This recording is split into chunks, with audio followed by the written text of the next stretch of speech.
Hello बच्चों, rapid series के आज के लेक्चर में हम शुरू करने वाले हैं रोटेशनल मोशन। ठीक है, एक डिफिकल्ट चैप्टर है लेकिन आसान शब्दों में समझाने की कोशिश मैं करूंगा और सवालों के साथ। तो आइए शुरू करते हैं बिना किसी देरी के। पहला सवाल, two particles of the masses 2 kg and 8 kg are tied at two ends of massless rod of the length 20 meter. Then find the moment of inertia of the system about the axis passes through the center of mass and perpendicular to the joining particles. ये line बड़ी important है कि कौन से axis के about निकालना है, क्योंकि moment of inertia her axis के अबाउट अलग होगा। अगर एक्सिस का ओरिएंटेशन बदल देंगे तो मोमेंट ऑफ इनर्शिया बदल जाएगा। ठीक है, तो इस लाइन को गौर से पढ़े कि कहाँ से पास हो रही है और उसका किस तरीके का ओरिएंटेशन है। यानी कि ये परपेंडिकुलर है through the line of joining, यानी कि दो मास जो हमारे पास है बच्चा लोग वो है 2 kg और 8 kg। तो अगर मैं यहाँ पे पहले इस सिस्टम को अगर बनाऊं तो वो ये होगा कि ये तो हमारा 2 kg का पार्टिकल हुआ सर, और ये हमारा 8 kg का हुआ, और इनके बीच का सेपरेशन है 20 मीटर। और लाइन जो पास हो रही है एक्सिस जिसके अबाउट हमें मोमेंट ऑफ इनर्शिया चाहिए वो है सेंटर ऑफ मास से पास होने वाला। तो सबसे पहली बात यह है कि इसका सेंटर ऑफ मास होगा का, तो रोटेशन आने से पहले आपको सेंटर ऑफ मास का नॉलेज होना बिल्कुल कंपलसरी है। ठीक है, तो अभी हम सीख लेते हैं वैसे इसका कि दो पार्टिकल्स दिए हों तो सेंटर ऑफ मास कैसे निकाला जा सकता है। तो आपको एक लॉजिक वैसे पता होगा कि सेंटर ऑफ मास जो होगा बच्चा वो जो हैवियर मास होगा उसकी तरफ होगा, शिफ्ट होगा। अगर ये 2 kg होता तो बिल्कुल सेंटर में होता 2 kg का, लेकिन यहाँ पे किधर होगा, ये थोड़ा इधर की तरफ शिफ्टेड होगा। ये वाला पॉइंट मेरा सेंटर ऑफ मास होगा डेफिनेटली, नो डाउट। लेकिन सेंटर ऑफ मास जब भी किसी को डिवाइड करेगा वो किस रेशो में डिवाइड करेगा, मास के इनवर्स रेशो में डिवाइड करेगा। यानी कि ये 8:2 होगा, यानी कि ये कौन सा रेशो आ गया, 4:1। ठीक है, तो अगर मैं यहां से सेंटर ऑफ मास से ये वाली दूरी अगर कंसीडर करूं तो ये कितनी आ जाएगी बच्चा, ये आ जाएगी 4। इसका इतना रेशो कितना है, 4 divide by total ratio is 5 into total distance. तो ये वाली वैल्यू मेरे पास कितनी आ जाएगी, 16 मीटर। तो ये डिस्टेंस मेरा 16 मीटर का होगा, तो ये रैंडम जो बचा हुआ है ये मेरा कितना हो जाएगा, 4 मीटर का हो जाएगा, क्योंकि 16 + 4 टोटल 20 का सेपरेशन है। राइट, तो आपको इतनी बात समझ में आ गई होगी कि सेंटर ऑफ मास कैसे निकाला जा सकता है in the very quick with the shortcut. तो यहां से जो एक्सिस है ये पास हो रही है और ये परपेंडिकुलर है दिस लाइन ऑफ जॉइनिंग, और इस एक्सिस के अबाउट हमें क्या करना है, अच्छा इसका इनर्शिया निकालना है। तो इनर्शिया सिंपल है, पार्टिकल सिस्टम के लिए इनर्शिया कैसे फाइंड आउट कर सकते हैं अपन। तो इनर्शिया फाइंड आउट करने के लिए सिंपल क्या होता है, I = इनर्शिया ऐड होता है तो ये हो जाएगा m1 r1 square plus m2 r2 square and so going on, अगर और पार्टिकल होते तो यहां पर I = हो जाएगा m1 मतलब कितना हो जाएगा 2, इसको मान लेते हैं, r1 कितना हो गया 16, तो यह आ जाएगा बच्चा 2 × 16 का स्क्वायर। ठीक है, प्लस यहां आ जाएगा 8 × 4 का स्क्वायर।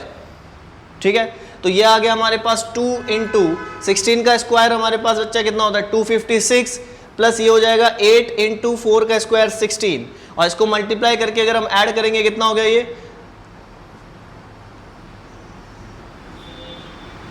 512। 1 20 10 11 1 5, ठीक है, प्लस 16 × 8 करेंगे कितना हो जाएगा 43, 8 4 और ये 12, 128। इसको आप अगर आप ऐड कर लो तो कितना आ गया आपके पास, 8 और 2 10, यानी इसको जोड़ दो 2 इसमें, तो ये हो गया 30 10 40, 640। तो आपके पास आ जाएगा 640, और यूनिट हो जाएगी हमारे पास कितनी बचा, kg × मीटर स्क्वायर। ये हमारा सिंपल क्या आ गया सॉल्यूशन किसका, मोमेंट ऑफ इनर्शिया का। ठीक है, सवाल इंपॉर्टेंट था, क्यों इंपॉर्टेंट था, क्योंकि सेंटर ऑफ मास इसमें इंट्रोड्यूस किया गया है। क्लियर है बात, एक्सिस भी परपेंडिकुलर है, अगर पैरेलल हो जाती तो यहाँ पे मोमेंट ऑफ इनर्शिया इनका 0 हो जाता along the line of joining. ठीक है, सवाल नंबर 2 की तरफ बढ़ते हैं। 2 भी एक अच्छा सवाल होगा, देखने से तो वैसे डरावना लग रहा है, लेकिन ये एक रॉड दी हुई है। ठीक है, इस रॉड का मास हमारे पास है 10 kg का, और लेंथ है हमारे पास 1 मीटर की, और जिस एक्सिस के अबाउट हमें इसका मोमेंट ऑफ इनर्शिया चाहिए MOI, तो वो इससे 60 डिग्री पर है। ठीक है, अगर आप लोगों ने एक बात पढ़ी होगी बोर्ड्स में भी कि अगर L लेंथ का और M मास का कोई भी रॉड हो तो उसके किसी भी एंड के अबाउट अगर हम इनर्शिया लिखेंगे तो वो होता है ml²/3 होता है, और सेंटर से पास होने वाली परपेंडिकुलर टू द रॉड उसके अबाउट होता है ml²/12।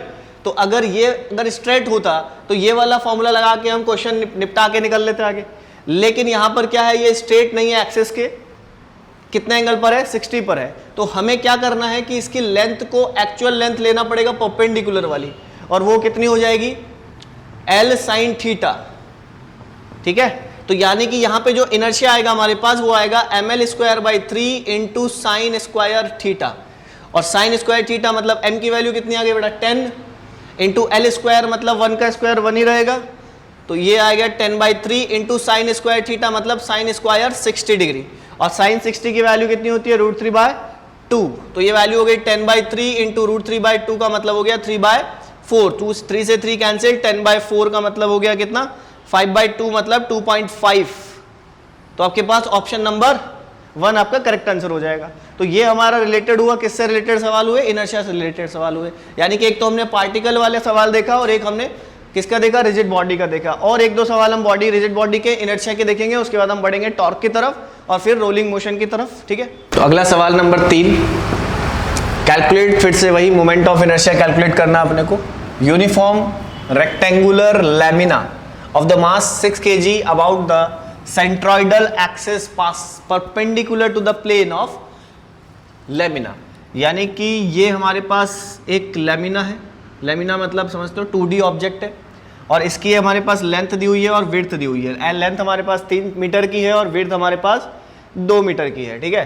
और ये लैमिना है और इसके सेंटर से पास होने वाली परपेंडिकुलर एक्सिस जो सेंट्रॉइड होगा उसके अबाउट हमें क्या बताना है, इसका इनर्शिया बताना है।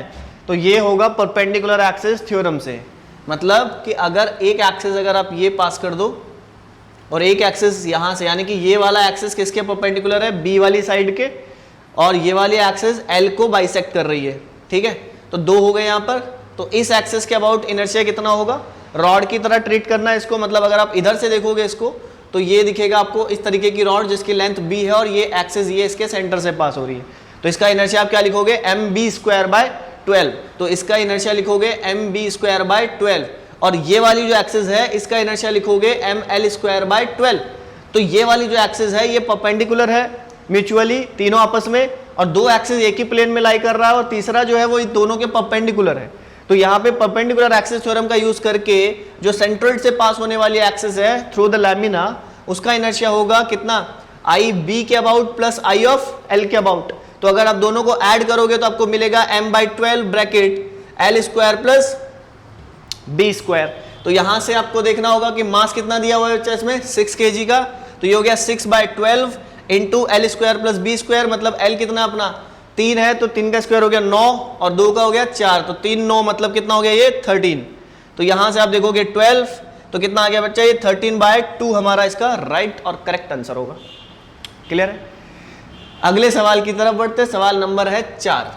सवाल नंबर 4 क्या है, moment of inertia of ring. ये एक सेटअप दिया हुआ है, इसमें एक रिंग है, अगर आप ध्यान से देखो तो डायग्राम से आपको अंदाजा लग रहा होगा कि रिंग जो है और ये जो एक्सिस है ये पैरेलल है इस तरीके से, ठीक है। तो रिंग का जो प्लेन है वो परपेंडिकुलर है किसके, बोर्ड के, ठीक है, और ये इसकी रेडियस कितनी है r है और मास इसका m है। तो यहां पर हमारे लिए कौन सी थ्योरम काम करेगी, पैरेलल एक्सिस थ्योरम, यानी इस एक्सिस के अबाउट इनर्शिया अगर चाहिए तो पैरेलल एक्सिस थ्योरम क्या कहती है कि आपको सेंटर से पास होने वाली किसी एक्सिस के अबाउट इनर्शिया पता होना चाहिए, दिस इज ICM। तो पैरेलल एक्सिस थ्योरम से ICM प्लस क्या आ जाएगा, mr², क्योंकि distance between this R d और उसकी वैल्यू कितनी दी है, r दी है, तो यानी ये ICM प्लस, और ICM जो है वो इस प्लेन में है रिंग के, तो रिंग के प्लेन में अगर होगा और सेंटर से पास होगी तो उसका इनर्शिया होता है कितना, रिंग का mr²/2। तो mr²/2 प्लस mr², तो आंसर बन गया हमारे पास 3/2 mr², simple and sweet. Next है क्वेश्चन नंबर 5। इसमें अपने को एक रेक्टेंगल बनाया हुआ है और 4 रॉड्स लगाई गई हैं, चारों रॉड्स का मास इक्वल है m/4 m/4 m/4 m/4, ठीक है, और इसका स्क्वायर शेप है ये, मतलब इसकी साइड कितनी है 2a है और इसकी भी साइड 2a है, तो ऑब्वियसली कि इसके सामने वाला भी 2a होगा, ये भी 2a होगा, राइट। तो यहां पे ये क्या हो जाएगा, स्क्वायर की तरह बन गया, यानी इसके सेंट्रॉइड से पास होने वाला जो ये एक्सिस है परपेंडिकुलर टू द प्लेन, इसके अबाउट हमें फिर से क्या निकालना है, इनर्शिया निकालना है। तो अपने को यहां पर फिर से यूज करनी है पैरेलल एक्सिस थ्योरम, ठीक है। तो पैरेलल एक्सिस थ्योरम के हिसाब से सबसे पहले एक रॉड को अगर आप देखोगे तो सिर्फ एक रॉड को देखो तो ये वाली अगर मैं एक रॉड ले लूं जिसका मास कितना है बच्चा m/4 है, तो उसके सेंटर से ये जो पॉइंट है इस पॉइंट की दूरी है a, तो इस वाले एक्सिस के अबाउट जो होगा पैरेलल एक्सिस थ्योरम से इसका इनर्शिया कितना आएगा, इसका इनर्शिया आएगा ICM, मतलब इसके अबाउट कितना आएगा ml²/12, तो ml की जगह कितना आ जाएगा 2a का स्क्वायर डिवाइड बाय 12, और m नहीं है m/4 है तो इनटू में 4 भी आएगा, ठीक है।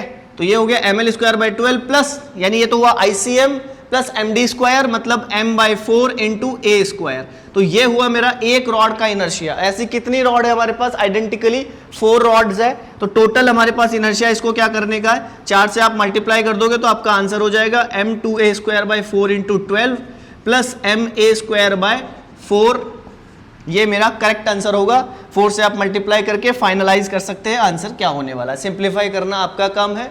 तो यहां तक मैंने आपको बता दिया कि ये आप इनर्शिया निकालना अब तक सीख चुके होंगे फॉर द डिफरेंट सिचुएशंस, ठीक है। अब हम बढ़ते हैं अगले सवालों की तरफ जिसमें हम निकालना सीखेंगे कि टॉर्क कैसे फाइंड आउट किया जाता है। कुछ सवाल हम टॉर्क से रिलेटेड देखते हैं। तो सबसे पहला और सबसे बेसिक सवाल है कि फोर्स हमें को दिया हुआ है, एक फोर्स वेक्टर है F = 2i cap 3j cap plus k cap and act at a point, इस पॉइंट से ये एक्ट कर रहा है, तो मैग्नीट्यूड ऑफ द टॉर्क बताना है of this force about the point 002। तो पहले अपने को निकालना पड़ेगा अच्छा लोग क्या, आर वेक्टर, पोजीशन वेक्टर चाहिए, क्योंकि टॉर्क का फॉर्मूला आपको पता होगा कि torque is basically vector form में क्या होता है, r क्रॉस f होता है। तो आपको बेसिकली सॉल्व करना है डिटर्मिनेंट, ठीक है।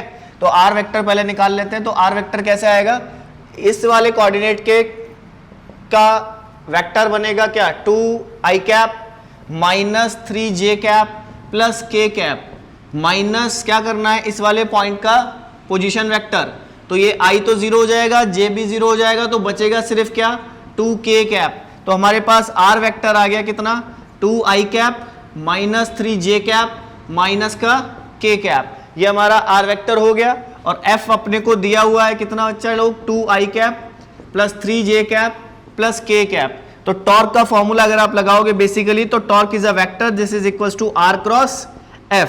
तो यहां पर अपने को क्या करना है, इसका डिटर्मिनेंट सॉल्व करना है, और डिटर्मिनेंट सॉल्व करने के लिए अपन क्या करेंगे, यहाँ पे लगेंगे i, j और k कैप, और डिटर्मिनेंट सॉल्व करने के लिए j के साथ मैंने ऑलरेडी नेगेटिव लगाया ताकि साइन कन्वेंशन में दिक्कत ना हो। तो r वेक्टर सबसे पहले लिखना है, तो ये हो जाएगा 2 माइनस 3 माइनस 1, और ये हो जाएगा 2 3 एंड 1। तो इसका वेक्टर फॉर्म में सॉल्व करोगे तो सबसे पहले i कैप के साथ क्या आएगा, i कैप के साथ क्या आएगा, तो i कैप वाला जो कॉलम है वो नहीं देखना है, डिटरमिनेंट सॉल्व कैसे करते हैं, ठीक है। तो उसके बाद इसको करना है, फिर इसको करना है, तो यानी कि यहाँ पे कितना आ जाएगा, माइनस का 3 एंड माइनस माइनस प्लस का 3 इंटू आई कैप, तो ये हो गया हमारे पास 0 माइनस जे कैप लिखना है, फिर जे वाले कॉलम को हाइड कर लेना है, ठीक है। तो इसको करना है 2 into 1 and minus minus plus, तो ये हो जाएगा 2 प्लस 2, ठीक है। फिर करना है प्लस के कैप, और के कैप के साथ के वाले कॉलम को आपको हाइड करना है, और इसको करना है 2 इंटू 3 6 हो गया, माइनस 6 यानी प्लस 12। तो यहां से अपने पास जो टॉर्क वेक्टर आया वो आया कितना, वो आएगा माइनस का 4 जे कैप प्लस का 12 के कैप, ठीक है। एक बार फिर से रीचेक कर लो, आई कैप कैसे निकाला अपन ने, आई के कॉलम को हाइड करो, माइनस 3 इंटू 1 कितना हुआ, माइनस का 3, ठीक है, माइनस 3 इंटू माइनस 1 तो माइनस माइनस प्लस हो गया, तो ये वाला तो 0 हो गया। फिर अपन ने जे निकाला, तो जे के लिए लिखा माइनस जे, और जे वाले कॉलम को हाइड करेंगे, तो 2 into 1 is 2 and minus minus plus that is 4, ठीक है। तो सिंपल, तो ये हमारे पास आ गया टॉर्क वेक्टर। अपने को पूछा है मैग्नीट्यूड, क्या पूछा है, मैग्नीट्यूड, तो मैग्नीट्यूड पूछा है सिंपल। तो मैग्नीट्यूड कैसे निकालते हैं, इसका मॉड लेकर के, तो मॉड कितना आ जाएगा, -4 का स्क्वायर 16 और 12 का स्क्वायर कितना आ जाएगा बच्चा 144, और आप इसको ऐड कर लो तो आपके पास आंसर हो गया कितना 4 6 150 यानी 160 का root. This is the torque newton into metre. Simple निकालने का तरीका, मेथड सीखे। सबसे पहले कि दो कोऑर्डिनेट्स दिए हुए हैं, तो पहले तो आप वेक्टर निकालना सीखे, उसके बाद आपको इस फॉर्मूले का यूज करके मैग्नीट्यूड यानी कि डिटरमिनेंट निकालना आना चाहिए, ताकि एक वेक्टर पता लग जाए, और उसका फिर मैग्नीट्यूड आपको वेक्टर, जो लेक्चर नहीं देखा है तो वेक्टर जाके देख लो, तो आपको पता लगेगा कि उसका मॉड कैसे निकालते हैं, ठीक है। तो ये हुआ हमारे पास सवाल जिसका आंसर हो गया √160। You can solve it, okay. Next सवाल नंबर 7 की तरफ बढ़ते हैं। ये भी बहुत ज़्यादा पूछा जाने वाले सवालों में से है। कैसे है कि यहाँ पर ना एक क्या दे रखा है बच्चा, रॉड दिया हुआ है, ठीक है, और इस रॉड में क्या कर रखा है इन्होंने, L/4 पे एक मास टंगा हुआ है 40 kg का, ठीक है, और इस रॉड का मास दिया हुआ है ऑलरेडी 20 kg का, और ये दो थ्रेड है, धागे जिनको इन्होंने बांधा हुआ है, और पूछा है कि find the tension in the strings. तो इन दोनों स्ट्रिंग में टेंशन जो है वो सेम तो नहीं रहने वाली है, अलग अलग है। कैसे है कि देखो, अगर हम इस पे फोर्स निकालें तो इस रॉड पे एक फोर्स और लगने वाला है जिसका नाम है 200 न्यूटन, क्योंकि mg के बराबर होगा, यानी कि रॉड के वेट की वजह से जो लग रहा है वो उसके सेंटर पे लगेगा, दिस इज 200 न्यूटन, राइट। और ये 40 kg वाला जो है ये कितना हो जाएगा, ये हो जाएगा 400 न्यूटन, सेम पॉइंट पे, सिंपल, ये 400 न्यूटन हो गया। तो ये दो फोर्स जो है ये ऑलरेडी लगे हुए हैं, क्लियर है। अगर मैं इस रॉड पे ऊपर की तरफ देखूं तो इस धागे की वजह से टेंशन आएगा TA, और इस पॉइंट पे ऊपर की तरफ टेंशन आएगा TB। अब ये रॉड ना तो घूम रही है ना चल रही है, इसका मतलब ये है कि ये रोटेशनल इक्विलिब्रियम में भी है और ट्रांसलेशनल इक्विलिब्रियम में भी है। दैट मींस कि नेट फोर्स इस पे 0 है और नेट टॉर्क भी 0 है, यानी किसी भी पॉइंट के अबाउट आप टॉर्क निकालोगे तो आपको कोई भी पॉइंट का टेंशन मिल जाएगा। जैसे कि टॉर्क अबाउट A अगर मैं 0 कर दूं तो मेरे को टेंशन मिल जाएगा, तो टॉर्क अबाउट A अगर मैं करूंगा तो A पॉइंट के अबाउट टॉर्क कभी भी ये वाला फोर्स तो नहीं देगा, क्योंकि ये उसी पॉइंट से पास हो रहा है जिस पॉइंट पर हमको क्या निकालना है, टॉर्क निकालना है। तो सिंपल बात है कि ये 400 न्यूटन वाला जो टॉर्क है ये किस तरीके से देगा, क्लॉकवाइज। 200 न्यूटन वाला भी कैसा टॉर्क देगा, क्लॉकवाइज, और T जो टेंशन है वो देगी एंटी क्लॉकवाइज। और नेट टॉर्क 0 होने के लिए clockwise should be equals to anti clockwise. तो यानी कि यह हुआ कि 400 यानी 400 newton into L/4 plus 200 newton into L/2, ये दोनों टॉर्क हुए हमारे पास कैसे, क्लॉकवाइज, और ये किसके बराबर होना चाहिए, एंटी क्लॉकवाइज के, तो TB इंटू L, और L से अगर आप दिख रहा है तो L से L कैंसिल हो जाएगा, ये हमारे पास 100 हो गया, ये भी 100 हो गया, तो TB हमारे पास सिंपल आ गया बच्चा 200 न्यूटन, क्लियर है। और अगर ये चल नहीं रही है इसका मतलब ये है कि इस पे नेट फोर्स तो ऑफकोर्स 0 है, और अगर नेट फोर्स 0 है इसका मतलब ये हुआ कि टोटल वर्टिकल फोर्स जो TA प्लस TB है, वर्टिकल फोर्स वो डाउनवर्ड के बराबर होंगे, यानी 400 और 200 मतलब हो गया 600 न्यूटन, और हमारे पास TB ऑलरेडी आ गया कितना, 200 न्यूटन, तो यानी कि TA को होना पड़ेगा 400 न्यूटन। तो this is my TA is answer, और ये भी हो गया आंसर। तो दोनों थ्रेड में अलग अलग टेंशन होगा, और कॉमन सेंस भी कहता है कि T जो टेंशन है A वाली साइड में वो ज्यादा होना चाहिए, क्योंकि इसकी तरफ लोड ज्यादा है, ठीक है। तो TA हमारा जो है वो 400 न्यूटन आया है, और TB जो है वो 200 न्यूटन आया है, ठीक है। ये दोनों हमारे आंसर हो गए। बेस्ट क्वेश्चन है, मोस्टली आज क्वेश्चन है, CET में आने के चांसेस भी रखता है, ठीक है। अगले सवाल नंबर 8 की तरफ बढ़ते हैं। नेक्स्ट क्वेश्चन क्या कहता है, a rod of mass M and length is L। ये एक रॉड दी हुई है और यहाँ पे इसको क्या किया है बच्चा लोग, हिंज किया हुआ है, ठीक है। और हिंज करने के बाद इसको छोड़ दिया गया है, रिलीज कर दिया गया है। Then find the alpha. Alpha क्या होता है, अल्फा होता है एंगुलर एक्सेलरेशन। अगर आपको अल्फा का नॉलेज है तो ये सवाल आपके लिए रद्दी है। कैसे देखो, अगर आप टॉर्क देखोगे तो टॉर्क होता है हमारे पास I अल्फा, ठीक है। तो टॉर्क के दो फॉर्मूले बन सकते हैं, एक तो ये वाला जो हमारे पास पिछला था R×F, और एक होता है I अल्फा। I इसमें क्या होता है, moment of inertia, alpha is the angular acceleration.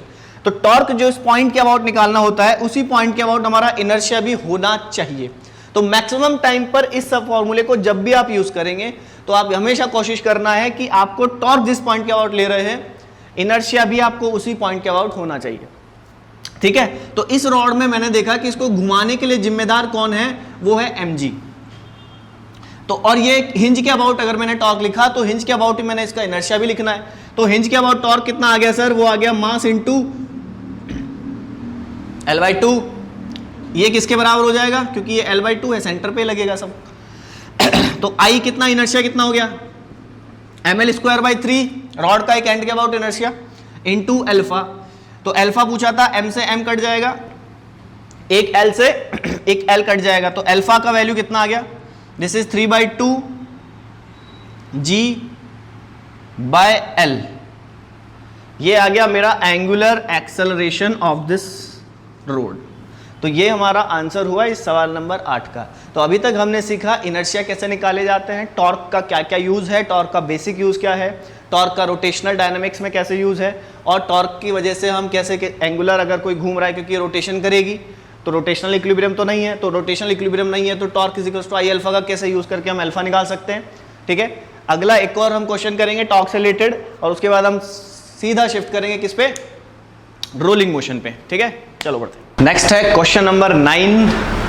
और टॉर्क वगैरह हमने सीखा है। रोटेशन से रिलेटेड अब और क्या क्या हो सकता है, जैसे एंगुलर मोमेंटम बचा है और ये सब बातें। तो अगर मान लो इस तरीके की एक प्रॉब्लम आ जाए, find the acceleration of the block and disc दी हुई है एज ए पुली। तो पुली अभी तक जब एनएलएम पढ़ते थे तो ये मासलेस थी, ठीक है, लेकिन यहाँ पर ये मासलेस नहीं है, इसका मास भी है और इसका रेडियस भी है। दस एम और एम ये जो सेम है और ये 2m है, ठीक है। तो ये 2m है तो ऑफकोर्स ये नीचे जाएगा और ये ऊपर जाने वाला है, तो इसका एक्सेलरेशन और इसका एक्सेलरेशन सेम होने वाला है क्योंकि एक ही धागे से बंधे हैं। लेकिन दिक्कत ये है कि जब ये चलेगा तो ये घूमने लगेगी, तो घूमने लगेगी तो रोटेशनल डायनामिक्स भी इसमें इंक्लूड हो जाएगा। तो अगर मैं बिल्कुल बेसिक से करने जाऊंगा तो यानी कि यहाँ पर क्या होगा, मेरे पास 3 इक्वेशंस ड्रॉ होंगी, या हो सकता है 4 भी बनने लगे, क्योंकि 2 तो इसकी ट्रांसलेशनल इक्वेशन बनेगी एनएलएम के हिसाब से, तो एफबीडी अगर मैं बनाऊंगा, और एक हमारे पास डिस्क का रोटेशनल इक्वेशन बनेगा, ठीक है, तब जाके ये सॉल्व होगा, क्योंकि 3 अननोन है, टेंशन और एक्सेलरेशन। तो टेंशन जो है धागे में वो सेम नहीं होने वाला है। इस धागे का टेंशन T1 और इस धागे का टेंशन T2 डिफरेंट होगा, क्योंकि पुली घूम रही है। स्मूथ होती तब एनएलएम की तरह सेम स्ट्रिंग में सेम टेंशन होती, बट यहाँ नहीं होगी। तो एक्सेलरेशन निकालने के लिए तरीका क्या है, अपने पास एक स्वीट एंड शॉर्टकट मेथड है। वो क्या है कि अपन ऊपर लिखेंगे नेट ड्राइविंग फोर्स, जो इसको चलाने में काम कर रहा है। चला कौन रहा है, जैसे अगर आप देखोगे तो इस पे सर फोर्स कितना लग रहा है 2mg, और इस पे कितना लग रहा है mg। तो चला कितने रहा है, ये रोकने की कोशिश करेगा, 2mg इसको खींचने की कोशिश करेगा, तो नेट ड्राइविंग फोर्स कितना आ जाएगा 2mg minus mg। This is the net driving force जिसकी वजह से चल रहा है।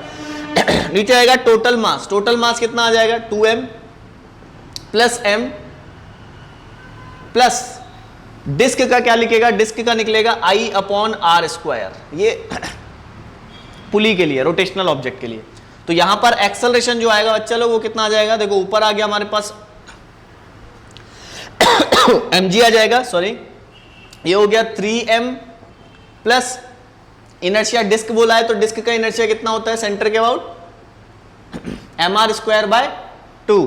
तो ये आ जाएगा mr²/2 और r² ऑलरेडी है, तो इसको आप सिंप्लीफाई करोगे तो आपके पास m/2 बचेगा। तो और सिंप्लीफाई करने पे ये बन जाएगा हमारे पास 6 7 और ऊपर चला जाएगा 2, तो 2mg/7m, और m से m अगर कैंसिल हो गया तो एक्सेलरेशन आ जाएगा 2g/7, ठीक है। तो ये हमारा आ गया एक्सेलरेशन ऑफ द ब्लॉक्स। तो डायरेक्ट मेथड आप यूज कर सकते हैं for the pulley block system, जब पुली हमारी घूम रही हो यानी मासलेस ना हो। क्लियर है। अच्छा, सवाल नंबर 10 की तरफ बढ़ते हैं। 10 में क्या लिखा है कि find out the angular momentum. अच्छा जी, मैं मोमेंटम आ गया है अब अपना।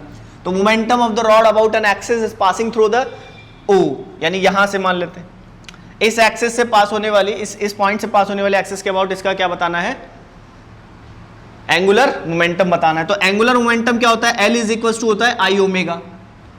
तो जिस एक्सिस के अबाउट बता रहे हैं उसी एक्सिस के अबाउट हम क्या लगा दें, इसका इनर्शिया भी लिख लेते हैं, क्योंकि ओमेगा से घूम रहा है तो इसका इनर्शिया कितना हो जाएगा, इनर्शिया हो जाएगा इसका mL²/3 into omega. Simple angular momentum आ गया। तो एंगुलर मोमेंटम तो डिपेंड करेगा ना कौन से पॉइंट से पास हो रहा है, तो हर पॉइंट का एंगुलर मोमेंटम अलग आएगा, ठीक है। अगला सवाल फिर से एंगुलर मोमेंटम है, लेकिन इसमें कंजर्वेशन लगेगा। क्यों, क्योंकि बुलेट है और ये इसको हिट करेगी, हिट करके इसमें क्या हो जाएगी, ये एम्बेड हो जाएगी, मतलब चिपक जाएगी, स्टिक कर जाएगी। तो बोला है कि angular velocity of the rod बताना जस्ट आफ्टर द कोलिजन। तो इसमें इस पूरे को अगर मैं सिस्टम मानूं तो एक्सटर्नल कोई फोर्स यहाँ पर नहीं होगा ग्रेविटी के अलावा, लेकिन ग्रेविटी भी अपन नहीं मान रहे हैं, ऐसा मान लो ग्रेविटी फ्री स्पेस है। तो angular momentum about the hinge जो है वो कंजर्व रहेगा, कंजर्व रहेगा। तो एंगुलर मोमेंटम आएगा before collision is equal to angular momentum after collision, ठीक है। तो एंगुलर मोमेंटम बिफोर कोलिजन तो सिर्फ इसका आएगा इस सेंटर हिंज के अबाउट, तो हिंज के अबाउट। अच्छा ध्यान रखें, एंगुलर मोमेंटम हमेशा किसी पॉइंट के अबाउट होगा या एक्सेस के अबाउट होगा। मन मर्जी से एंगुलर मोमेंटम निकालो तो सवाल गलत है। एंगुलर मोमेंटम निकालो about which point and which axis is the question, समझ में आया। तो एंगुलर मोमेंटम मैं कंजर्व कर रहा हूं तो ध्यान रखेंगे हमेशा हिंज के अबाउट कर रहा हूं, यानी ये हमारा हिंज पॉइंट है। तो इस पॉइंट से अगर आप देखोगे तो ये डिस्टेंस हमारे पास L/2 आएगी, ठीक है। तो एंगुलर मोमेंटम यहां पर आ जाएगा mv/r, r का मतलब हो गया L/2। ये हो गया बिफोर द कोलिजन, क्योंकि रॉड तो ना चल रही है ना घूम रही है, लेकिन जस्ट कोलिजन होते ही क्या होगा कि रॉड घूमने लगेगी, ओमेगा कैरी कर लेगी, और ये भी इसके साथ क्या करेगा, घूमने लगेगा। तो एंगुलर मोमेंटम हमारे पास कितना आ जाएगा, रॉड का कितना आ जाएगा, रॉड का हो जाएगा आई ओमेगा, इसका मतलब हो गया m l square by 12 into omega, plus इस बुलेट का कितना आ जाएगा एंगुलर मोमेंटम, बुलेट का हो जाएगा, बुलेट इसी ओमेगा से घूमने भी लगेगी यहाँ पे एम्बेड होने के बाद, तो इसका मोमेंटम हो जाएगा mass m v upon m v into r, यानी v की जगह क्या आ जाएगा, v equals to r omega. तो r कितना आ गया L/2 into omega m v r, this is L/2। यानी इस वाले फॉर्मेट को आप ऐसे समझ सकते हैं, this is m v r, ठीक है। तो m जो है वो मास हो गया, v जो है इसको मैंने लिखा v equals to r omega, r हो गया रेडियस जिस सर्कल में वो घूमेगा, तो वो घूमेगा हिंज के अबाउट, तो हिंज के अबाउट वो कितने रेडियस पे घूमेगा, L/2 पे, तो r की जगह हमने क्या लिख दिया, L/2 लिख दिया into omega as it is, और ये r is already L/2, simple. अब इसको आप सिंप्लीफाई कर लो, mv L/2 इक्वल्स टू इधर कितना आएगा ml square by 12 into omega plus m l square omega by 4। तो अगर आप देखोगे 2 से ये गया 6 और ये गया 2, और m से l m l m और l खत्म, तो इधर बचा हमारे पास बच्चा लोग सिर्फ v, इधर बचा सिर्फ v, तो v को भी है ना, v गिवन है हमारे पास कितना है, v इक्वल्स टू कितना आ जाएगा, इधर आ जाएगा l ओमेगा बाय 6 प्लस ये आ जाएगा l ओमेगा बाय 2। इसको आप सिंप्लीफाई करोगे एलसीएम लेके 6, तो ऊपर कितना आ जाएगा 4, तो ये आ गया v is equals to 6 LCM लेने के बाद 1 और ये 6 मतलब 3, तो ये हो गया 4l ओमेगा, और 4 से ये चला जाएगा 2, ये चला जाएगा 3, तो ओमेगा का वैल्यू हमारे पास आ गया सिंपल, ओमेगा का वैल्यू आ जाएगा यहां से सिंप्लीफाई करके 3v बाय 2l, ये हमारा इसका फाइनल आंसर है। तो आपको एंगुलर मोमेंटम कंजर्वेशन भी करना आना चाहिए, क्योंकि टॉर्क इस सिस्टम पे 0 है, ठीक है। अगले स्टेप में हम बढ़ेंगे, अभी रोलिंग की तरफ बढ़ रहे हैं और सवाल की मदद से हम चैप्टर को खत्म करने की तरफ बढ़ चुके हैं, यानी कि पोर्शन एंडिंग की तरफ चल रहा है, ठीक है। सवाल नंबर 12, और चैप्टर के आखिरी एंड पर हम लोग पहुंच चुके हैं, और प्योर रोलिंग के बारे में थोड़ी सी बात मैं बता देता हूं आप लोगों को। प्योर रोलिंग क्या चीज़ होती है कि अगर कोई भी ऑब्जेक्ट प्योर रोल करेगा, तो यानी कि प्योर रोलिंग, वैसे तो रोलिंग होती है, प्योर क्या होता है, प्योर का मतलब ये हुआ कि अगर मान लो ये व्हील अगर ओमेगा से घूम रहा है और v से इसका सेंटर ऑफ मास आगे भी चल रहा है, तो जो कांटेक्ट पॉइंट है सरफेस के साथ, इसका आगे बढ़ना और घूमना दोनों की वजह से जो स्पीड आएगा, इधर आएगा आर ओमेगा और इधर इसके पास v मिलेगा, ये दोनों क्या होने चाहिए, सेम होने चाहिए, v is equal to r omega. तो ये जब सेटिस्फाई होता है, इसका मतलब है प्योर रोलिंग कर रहा है, यानी कि विदाउट स्लाइडिंग। ऑब्जेक्ट क्या हो रहा है, विदाउट स्लाइडिंग, यानी ऑब्जेक्ट स्लाइड नहीं कर रहा है, तो ये सिर्फ प्योर रोल कर रहा है और ट्रांसलेशनल दोनों मोशन हो रहे हैं। तो अगर आप काइनेटिक एनर्जी जब भी लिखोगे, तो आप काइनेटिक एनर्जी जब भी लिखोगे टोटल, तो वो कितना लिखोगे, उसकी लिखोगे रोटेशनल प्लस ट्रांसलेशनल दोनों। तो रोटेशनल काइनेटिक एनर्जी कितनी होती है बच्चा लोग, वो होती है half I omega square, plus translational जो अपन लिखते हैं वो भी सेंटर ऑफ मास का लिखते हैं, तो वो लिखते हैं m into v c square. V c का मतलब है velocity of centre of mass of the object. तो अगर व्हील है और ये वीसी से चल रहा है, तो इसका सेंटर ऑफ मास का स्पीड है वीसी। तो कांटेक्ट पॉइंट पर जो रिलेटिव स्पीड है वो इक्वल हो जानी चाहिए, अगर कुछ भी कम या ज्यादा हुआ तो ये स्लिप करेगा, ठीक है। तो विदाउट स्लिपिंग के जब भी चलेगी कोई ऑब्जेक्ट, तो उसको बोलते हैं प्योर रोलिंग। तो this is the total energy, और इसको अगर हम सिंप्लीफाई करते हैं रेडियस ऑफ गायरेशन की मदद से, तो रेडियस ऑफ गायरेशन क्या होता है, जैसे अगर इनर्शिया इज इक्वल टू कितना आता है, एम के स्क्वायर, तो यहाँ पे जो के होता है इसको बोलते हैं रेडियस ऑफ गायरेशन, ठीक है, एम के स्क्वायर। तो किसी भी बॉडी का जो इनर्शिया है उसको अगर हम एम के स्क्वायर के इक्वल कर देंगे, तो के का जो वैल्यू आएगा वो रेडियस ऑफ गायरेशन आएगा। जैसे फॉर एग्जांपल अगर मैं यहाँ पे एक रिंग की कंसिडर करूं, तो रिंग जो होगा इसका मास अगर m है, रेडियस r है, तो रिंग का सेंटर के about moment of inertia axis जो परपेंडिकुलर होगी, उसका इनर्शिया कितना हो जाएगा, एम आर स्क्वायर। तो यानी एम आर स्क्वायर जो है वो सिंपली किसके बराबर होना चाहिए, एम के स्क्वायर के बराबर कर सकते हैं अपन। तो एम से एम कैंसिल हो जाएगा, तो आपके पास के स्क्वायर बाई आर स्क्वायर की वैल्यू 1 आ जाएगी, या फिर कह सकते हैं कि रेडियस ऑफ गायरेशन की वैल्यू आर के बराबर आ जाएगी, के की वैल्यू, ठीक है। तो ये हुआ के स्क्वायर बाई आर स्क्वायर। इसका हम यूज करेंगे क्यों, क्योंकि आगे हमें इसका बहुत काम आएगा, रेडियस ऑफ गायरेशन का। के स्क्वायर बाई आर स्क्वायर का रेशियो बहुत बड़ी इंपॉर्टेंस है, क्योंकि उससे डिसाइड होगा कि इंक्लाइन पे कौन पहले पहुंचेगा, कौन बाद में पहुंचेगा, कौन ज्यादा समय लेगा, ठीक है। खैर अब हम बढ़ते हैं अगले सवाल, इस सवाल के सॉल्यूशन की तरफ। तो इस सवाल में हमारे पास क्या है बच्चा लोग, एक स्फीयर है और इस स्फीयर का मोमेंट ऑफ इनर्शिया I दिया हुआ है, ठीक है, और ये रोल डाउन हो रहा है on the incline plane. Then the find the percentage of the rotational kinetic energy of total kinetic energy, यानी टोटल एनर्जी का कितना परसेंटेज रोटेशनल काइनेटिक एनर्जी होगा। तो रोटेशनल काइनेटिक अभी अभी हमने लिखा, तो अपन क्या करेंगे, कितना परसेंटेज होगा। तो सबसे पहले आपको क्या निकालना आना चाहिए, इसका रोटेशनल एनर्जी। तो रोटेशनल एनर्जी कितनी आ जाएगी, हाफ आई ओमेगा स्क्वायर, ठीक है। तो यानी कि यहाँ पर हो गया कितना, हाफ आई ओमेगा स्क्वायर। ये सिंपली आई की वैल्यू कितनी हो जाएगी, 2/5 mr square into omega square. Omega square की वैल्यू होगी v square by r square. तो r स्क्वायर से कैंसिल हो जाएगा, 2 से 2 कैंसिल हो जाएगा, यहाँ पर आ जाएगा अपने पास mv स्क्वायर बाय 5। ये हो गया रोटेशनल एनर्जी। अब निकालते हैं इसकी ट्रांसलेशनल एनर्जी। ट्रांसलेशनल एनर्जी होती है हाफ एम वी स्क्वायर, ठीक है। तो v को आप क्या लिख सकते हो, ये तो सिंपल हो गया। तो टोटल एनर्जी निकाल लेते हैं। इसकी टोटल एनर्जी कितनी हो जाएगी, half m v square plus half I omega square. तो ये कितना आ गया, m v square by 5, half I omega square की वैल्यू। इसमें आप इसको ऐड करो, 1/2 m v square plus 1/5 m v square. तो कितना आ गया बच्चा, ये आ जाएगा आपके पास, इसका एलसीएम आप 10 ले सकते हो।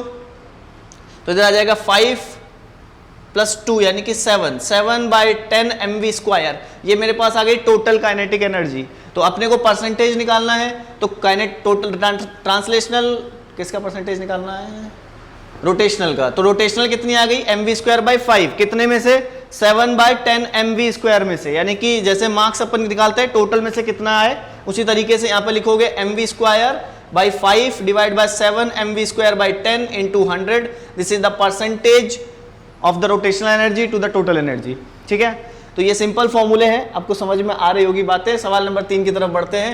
If the rotational energy, rotational kinetic energy is 50% of the total energy, the body will be, यानी कि ये पूछ रहा है कि कौन सी बॉडी होगी, यानी ऑब्जेक्ट क्या होगा। ऑब्जेक्ट क्या होगा का मतलब कि मतलब रिंग होगा, होलो स्फीयर होगा, सॉलिड स्फीयर होगा, डिस्क होगा, या सॉलिड सिलेंडर होगा, या होलो सिलेंडर होगा। कौन सी ऑब्जेक्ट कौन सा होगा जिसकी काइनेटिक एनर्जी रोटेशनल वाली 50% हो टोटल की।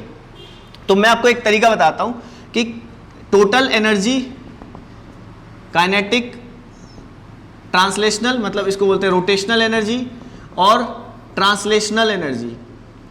किसी भी ऑब्जेक्ट के अगर हम लिखेंगे तो रेशियो के अंदर कैसे लिखेंगे, 1 plus k square by r square, ये टोटल एनर्जी है। इसका रेशियो अगर मैं ट्रांसलेशनल या रोटेशनल एनर्जी से लिखूं, कौन सी एनर्जी से, रोटेशनल से, तो वो कितनी आ जाएगी, k square by r square. Ratio translational आएगा सिर्फ 1, ये हमारा रेशियो है, ठीक है। तो अब हमसे जो पूछा है वो पूछा है कि रोटेशनल जो है वो टोटल का 50% होना चाहिए। इसका मतलब ये हुआ कि रोटेशनल कितनी है, सब रोटेशनल हो जाएगा के स्क्वायर बाई आर स्क्वायर, और ये हो जाएगा 1 plus k square by r square. ये कितना होना चाहिए, into 100 is equal to 50%, right. तो ये 50% होना चाहिए। इसका मतलब ये हुआ कि अगर मैं इसको सिंप्लीफाई करूंगा तो यहां पर मेरे पास आएगा k square by r square is equals to 1 plus k square by r square into half, क्योंकि 10 उधर चला जाएगा, 1/2 आने वाला है, 2 से आप इसको मल्टीप्लाई करोगे तो k square by r square is equals to half plus k square by 2r square. इस टर्म को अगर आप इधर लाओगे तो इसमें से माइनस होकर फिर से आपको क्या मिल जाएगा, हाफ मिलने वाला है। यानी कि k square by r square 2 is equals to 1। तो k square by r square की वैल्यू अपने को कितनी मिल गई, सीधा सीधा 1 नहीं होगा ये बच्चा, हाफ होगा ना, इधर हाफ बचेगा, ये वाला हाफ इधर रहेगा, ये इधर आ जाएगा, 2 से 2 कैंसिल हो जाएगा, तो ये वैल्यू 1 आ गई। यानी कि ऐसा कौन सा ऑब्जेक्ट है जिसका के स्क्वायर बाय आर स्क्वायर 1 होगा। तो ऐसे 2 ऑब्जेक्ट हो सकते हैं, एक तो हमारा रिंग हो सकता है और एक हो सकता है होलो सिलेंडर, ठीक है। समझ में आई बात इतनी।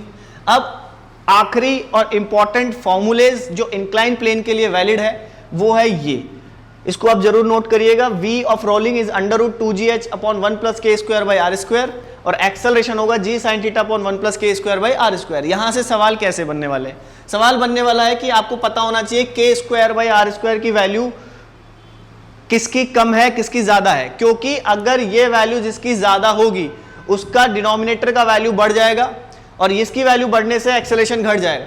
तो जिसका एक्सेलरेशन घटेगा वो देरी से नीचे पहुंचने वाला है, मतलब कि अगर ये इंक्लाइन प्लेन है, ये थीटा है, यहां से मान लो अपन ने एक ऑब्जेक्ट है, इसको रोल करा के छोड़ा, तो कौन सा वाला ऑब्जेक्ट पहले पहुंचेगा, रिंग या फिर सॉलिड सिलेंडर या फिर सॉलिड स्फीयर? अगर दो ही ऑब्जेक्ट लेके चलूं तो कौन पहले पहुंचने वाला है? तो जिसका एक्सेलरेशन ज्यादा होगा वो पहले पहुंचने वाला है। तो एक्सेलरेशन चेक करने के लिए क्या चेक करना पड़ेगा, के स्क्वायर बाय आर स्क्वायर की वैल्यू। ये जिसकी कम होगी उसका एक्सेलरेशन ज्यादा होगा। इसका मतलब ये है कि अगर रिंग के लिए मैं बात करूं तो रिंग के लिए कैसे निकलेगा, रिंग का इनर्शिया होता है बच्चा एम आर स्क्वायर, ये वैल्यू किसके बराबर, एम के स्क्वायर। तो यहां से अपने पास के स्क्वायर बाय आर स्क्वायर की वैल्यू आई 1। तो ये रिंग के लिए आया। सॉलिड स्फीयर के लिए निकालते हैं। सॉलिड स्फीयर का इनर्शिया कितना होता है, 2/5 m r square should be equals to m k square. M से एम कैंसिल करोगे तो आपको मिलेगा k square by r square is equals to 2/5। ये कितना आया, k square by r square is equals to 2/5, यानी 0 पॉइंट समथिंग, यानी ये इससे कम आ रहा है। तो ऑफकोर्स सॉलिड स्फीयर जो है उसका एक्सेलरेशन ज्यादा होगा। समझ में आई बात? तो ये हुआ एक्सेलरेशन किसी भी इंक्लाइन प्लेन पर, और ये है वेलोसिटी किसी भी इंक्लाइन प्लेन पर। जब लास्ट में वो पहुंचेगा तो कितनी स्पीड वो गेन कर लेगा फ्रॉम द एच हाइट से, ये उसकी फाइनल स्पीड को डिनोट करेगा। और ये थ्रो एंड थ्रो एक्सेलरेशन होगा कि कितने एक्सेलरेशन से वो अपनी स्पीड को बढ़ाएगा। ठीक है, तो ये हमारा चैप्टर जो है वो कंप्लीट हो चुका है। आई होप कि आपको कुछ बातें समझ आई होगी और कुछ नहीं भी आई होगी, लेकिन फिर भी आप चैनल को करें like, share, subscribe. Take care, thank you so much.